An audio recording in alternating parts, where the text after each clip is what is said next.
At 50, Tiger Woods is facing one of the most physically and emotionally demanding chapters of his life, where the conversation is no longer centered on dominance in golf but on survival, recovery, and the long-term effects of years of injuries, surgeries, and repeated setbacks that have fundamentally changed how he moves, competes, and lives day to day. And recent developments have only intensified concern around his health after a serious car crash in Florida that led to a DUI arrest, an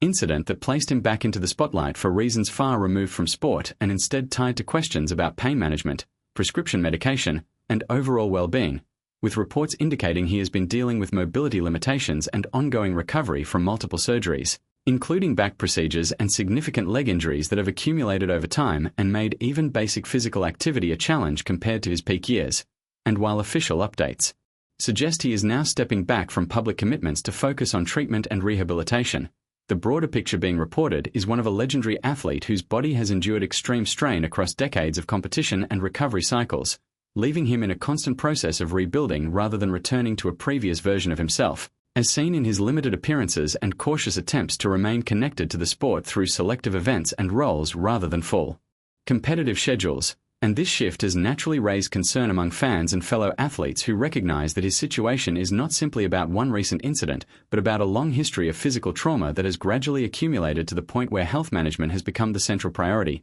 with even basic movement and training requiring careful control and medical oversight. And although he has shown resilience throughout his career by repeatedly returning from serious injuries that once seemed career-ending, the current stage is markedly different because it involves not just recovery for competition but long-term sustainability and quality of life, forcing a reassessment of what continued involvement in professional golf can realistically look like for him moving forward. And while speculation often surrounds his personal challenges, what remains clear from available updates is that he is now in a period of reduced activity and focused treatment, stepping away from the demands of public appearances and competitive expectations to address deeper health concerns that have built up over years. And in that sense, his story is shifting from one of athletic comeback narratives to a more complex reality about aging, injury accumulation, and the human cost of elite-level sport, where even the greatest careers eventually intersect with physical limits that cannot be ignored or rushed, leaving him in a stage defined less by achievements on the course and more by the ongoing effort to manage pain, restore stability, and determine what the next chapter of life looks like beyond the game that made him a global icon.